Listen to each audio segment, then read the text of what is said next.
Oke, selamat sore saudara-saudari.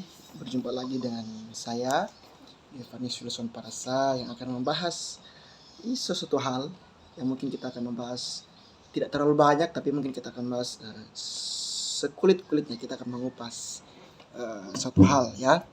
Jadi video ini sama seperti kemarin. Jadi kemarin kan kita membahas apa itu? Stoik ya. Kita membahas buku filsafat Stoa ya, filsuf Stoa itu dari bukunya penulisnya Rimanan Piring ya. Itu mungkin kalau saudara-saudari masih ingat ya, saya harap saudara-saudari menonton videonya. Kalau saudara-saudari nonton videonya, setidaknya mungkin saudara-saudari mengetahui seperti apa itu filsuf Stoa, siapa yang pencetus filsuf Stoa itu ya. Tapi kalau belum, kita akan berefleksi kembali, kita akan mundur kembali ke belakang mengenai apa itu filsuf Stoa. Jadi filsuf Stoa itu yang diktonomi kendali, yang dimana ada suatu hal yang memang kita bisa kendalikan dan ada satu hal yang tidak bisa kita kendalikan. Nah, jadi kira-kira seperti itulah garis besarnya. Tapi ya kebanyakan anak-anak milenial sekarang lebih berfokus pada satu hal yang tidak bisa dikendalikan. Nah, kira-kira seperti itulah gambaran-gambaran besarnya mengenai apa itu filsuf Stoa ya. Jadi ya terkait dengan video ini, yang video YouTube ini, dan semua video YouTube yang ada di akun saya ini sebenarnya hanya hanya memenuhi kebutuhan tugas sebenarnya. Jadi kalau saudara-saudara melihat video-video saya yang kemarin-kemarin itu kan video dalam video tahun kemarin itu membahas administrasi gereja baru. Nah, sekarang kita membahas keterampilan manajemen dan keterampilan konflik dan manajemen komunikasi. Ya, kira-kira seperti itu. Manajemen ya, keterampilan komunikasi dan manajemen konflik ya, seperti itu ya. Jadi ya video ini juga sama. Video ini juga memenuhi untuk kebutuhan tugas mata kuliah.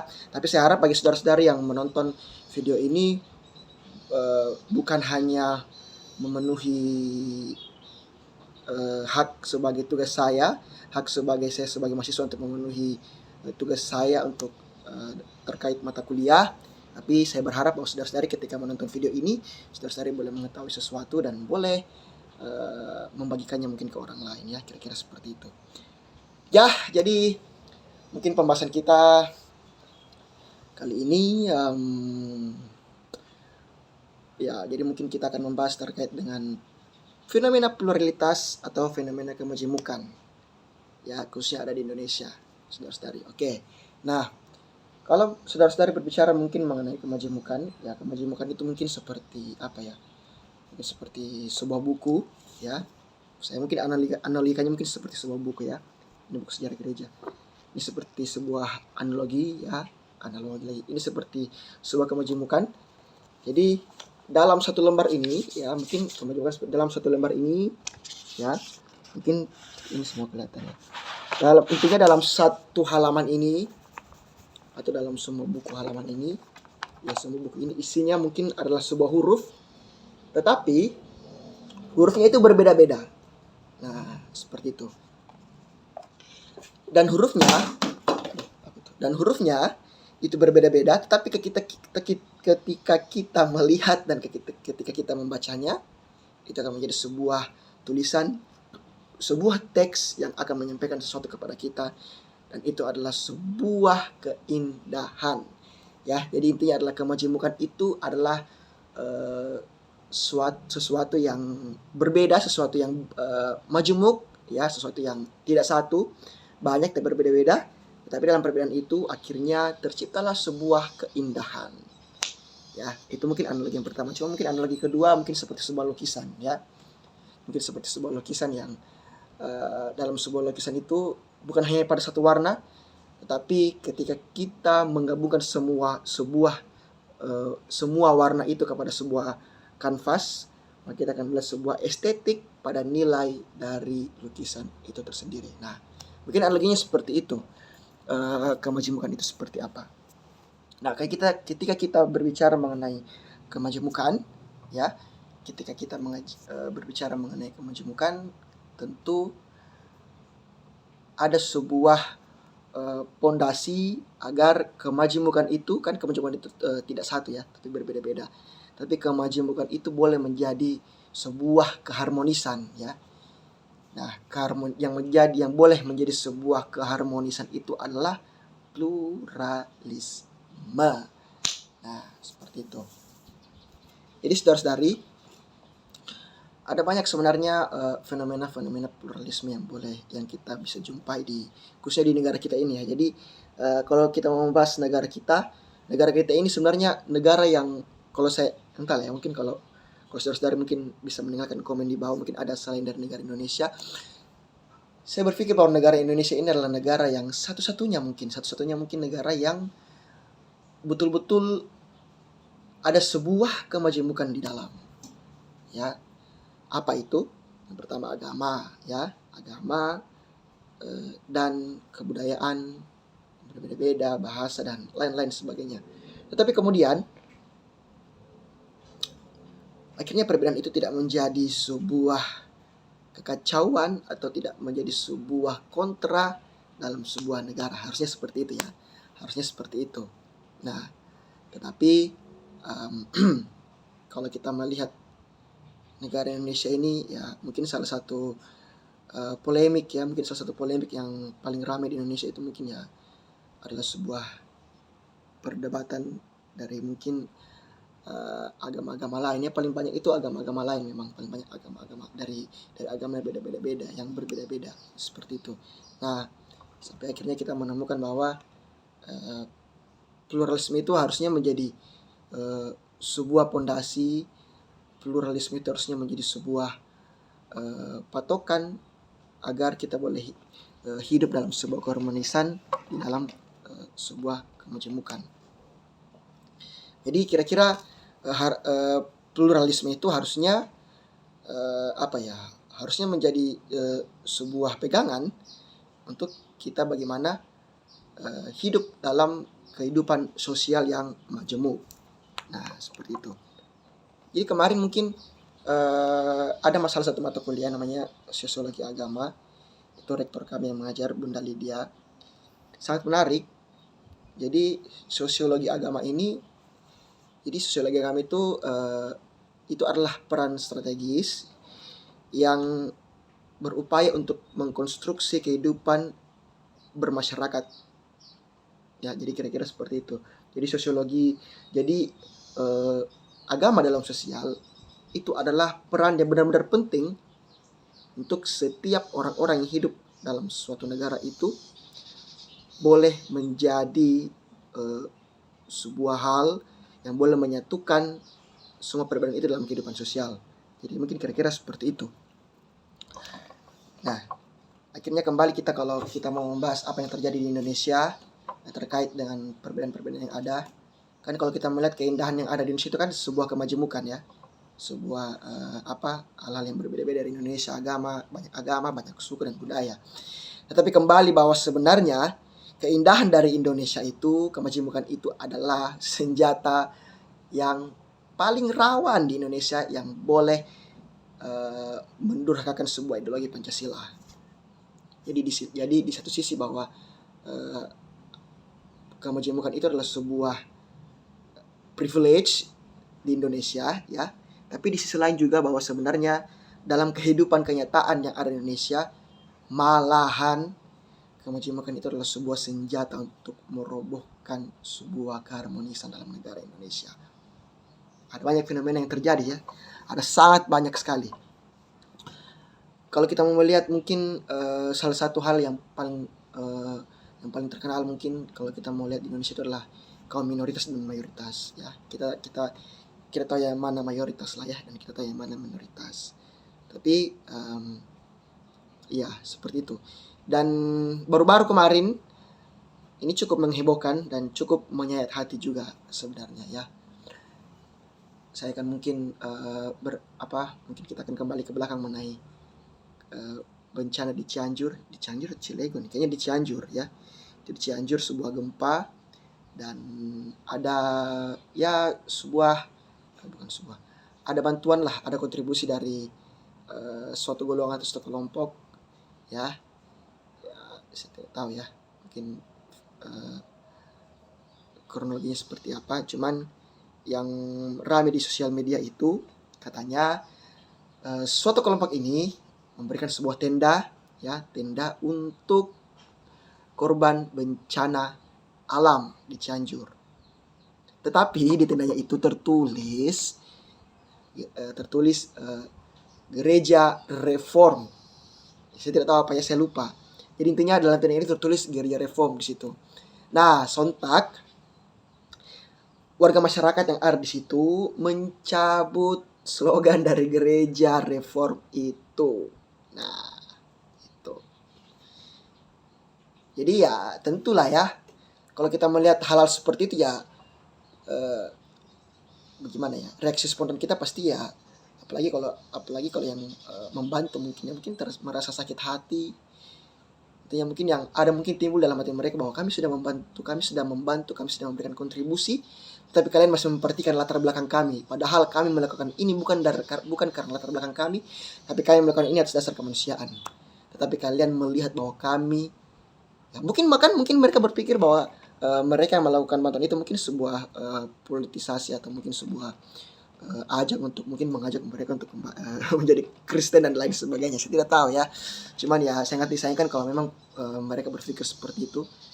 Mereka berpikir bahwa ternyata apa yang dilakukan yang memberikan kontribusi itu adalah sebuah upaya untuk mengkristenkan atau sebuah misi untuk mengkristenkan orang-orang yang ada di sana. Padahal memang saya yakin dan percaya bahwa apa yang mereka lakukan itu atas dasar kemanusiaan dan bukan lain-lain sebagainya. Ya. Nah, itu yang baru-baru terjadi. Cukup ramai diperbincangkan kemarin. Itu cukup ramai diperbincangkan kemarin. Sangat disayangkan itu terjadi. Nah, terus yang kedua yang baru-baru ini HKBP. Ada gereja KBP ini saya baru lihat tadi. Saya cukup kaget. Saudara-saudara boleh melihat mungkin di akun Instagramnya Kristen Selebung. Ya, saya tidak tahu itu Kristen Selebung atau mungkin Kristen apalah itu, saya lupa.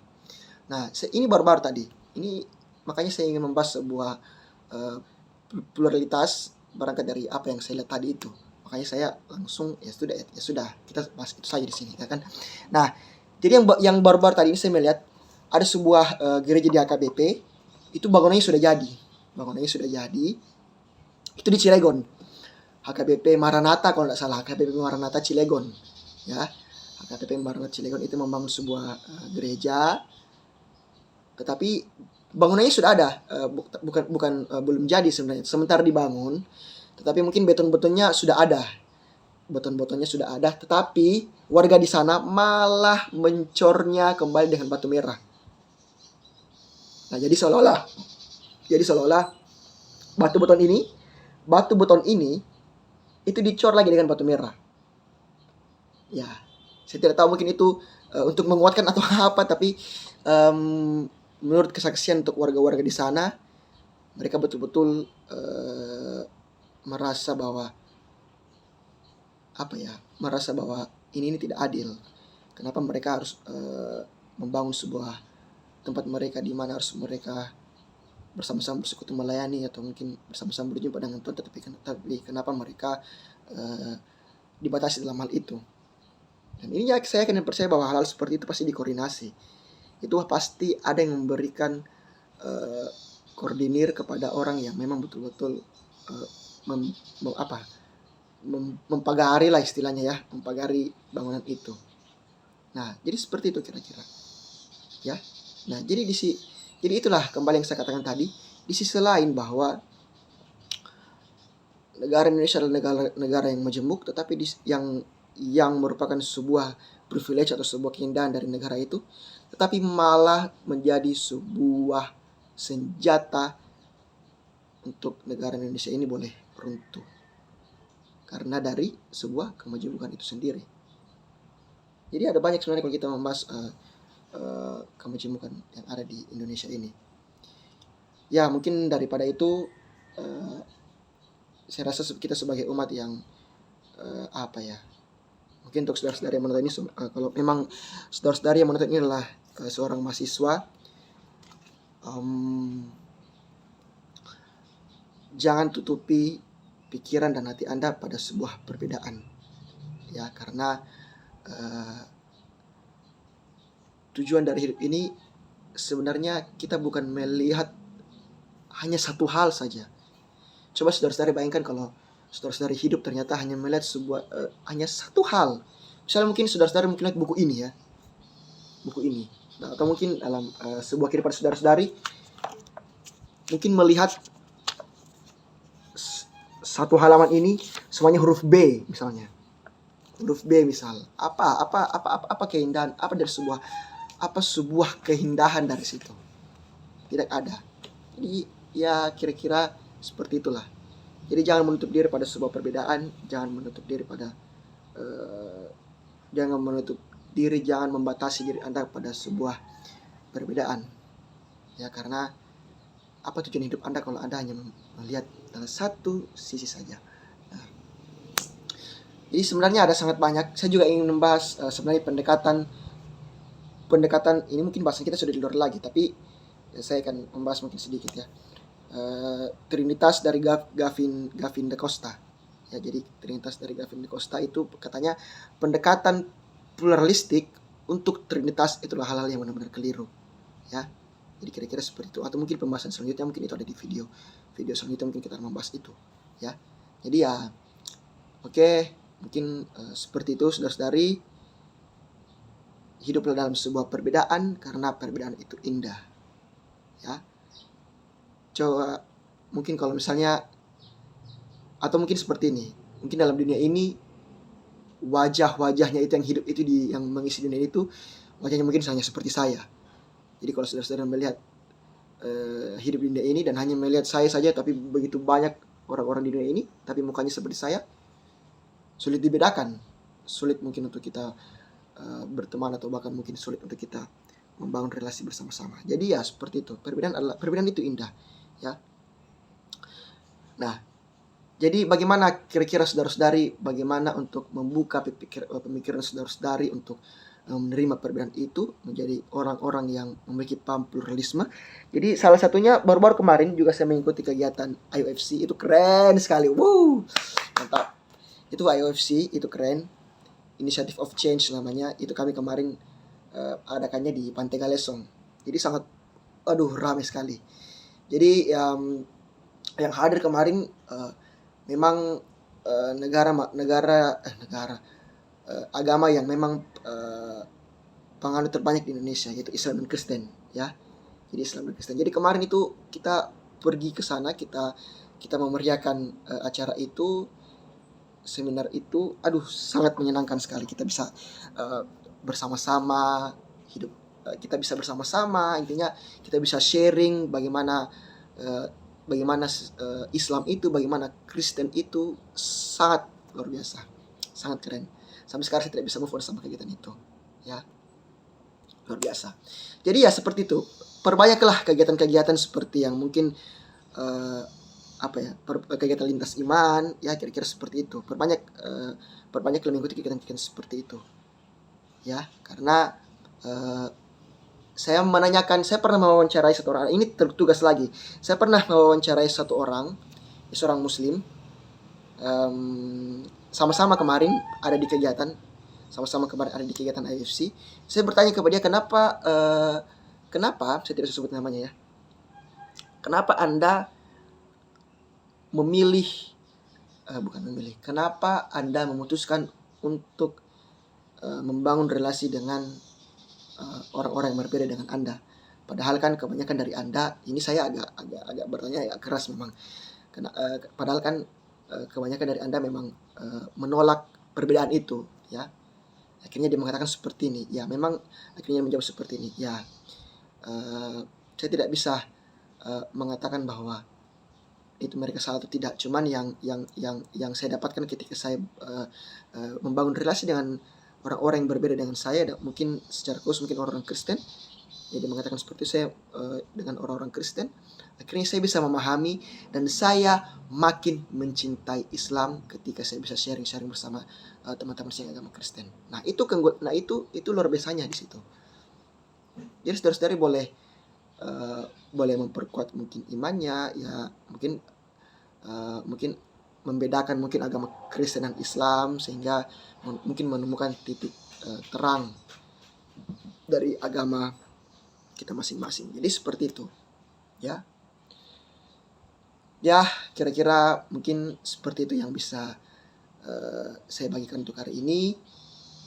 Ya, jadi sebenarnya kita hanya berfliksi kembali dengan kejadian-kejadian kemarin yang seperti di Cianjur dan yang ada di Cilegon. Ya, yang di Cilegon ini baru-baru, ini saya tidak tahu. Tapi iya baru-baru di Cilegon. Silakan saudara-saudari buka di Google atau mungkin cari berita-berita mengenai HKBP Maranatha di Cilegon. Itu ya. Oke, jadi sekian dan terima kasih untuk yang menonton video ini. Terima kasih. Sampai jumpa mungkin di video selanjutnya.